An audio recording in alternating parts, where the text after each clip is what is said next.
si tu décides d'être une victime, de ne pas croire en toi, de laisser les gens se moquer de tes rêves, d'avoir une vision médiocre de ta vie, ça va se refléter sur ta personne.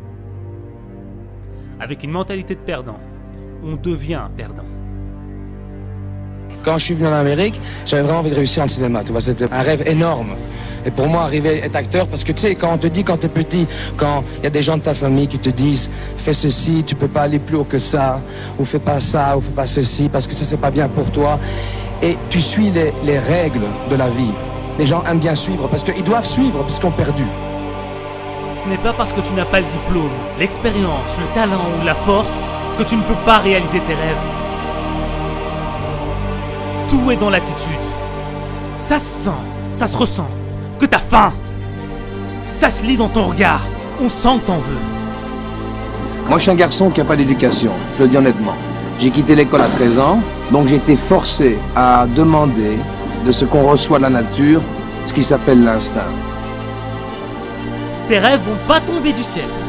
Il y a une différence entre vivre ses rêves et rêver sa vie.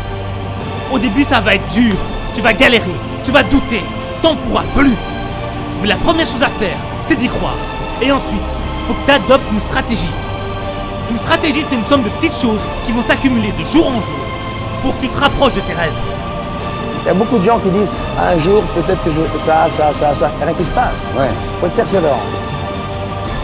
Et tu vas faire des erreurs. Tu vas faire des erreurs qui vont t'éloigner de tes rêves. Mais te focalise pas sur ce qui t'éloigne de tes rêves. Concentre-toi sur ce qui va t'en rapprocher. Sur comment est-ce que tu vas faire ton comeback. Je parle du cœur ici.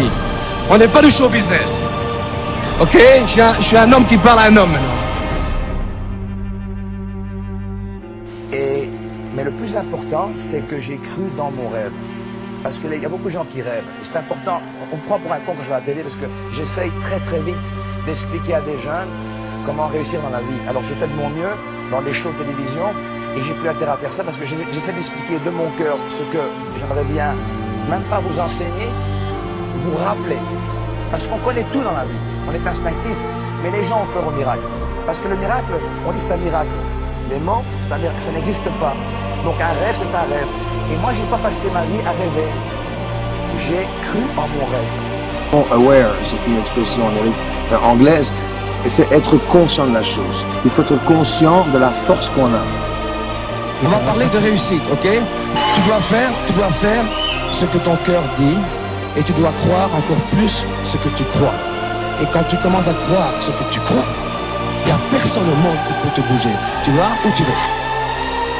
Ne laisse pas l'opinion des autres contrôler ta destinée. Ils ne croient pas en toi. Ils vont se moquer de toi. Ils vont te mettre des bâtons dans les roues. Tu vas faire face au rejet, à l'échec, à la déception. La lumière de l'espoir ne rayonnera plus dans ton cœur. Mais quand tu lutteras pour tes rêves, tu découvriras que tu es aware de ta force, aware de ton courage, de ton talent. Tu seras aware que tu es meilleur que tes obstacles. Tu es le seul élément qui peut donner un souffle de vie à tes rêves. Tu es le capitaine de ton futur. Refuse d'enfermer ton esprit dans la mentalité des perdants. Refuse les pensées négatives. Tu es un gagnant. Rends possible ce qui est impossible. Et tu inspireras les gens. Tout le monde voudra te suivre. Ne reste pas ta vie.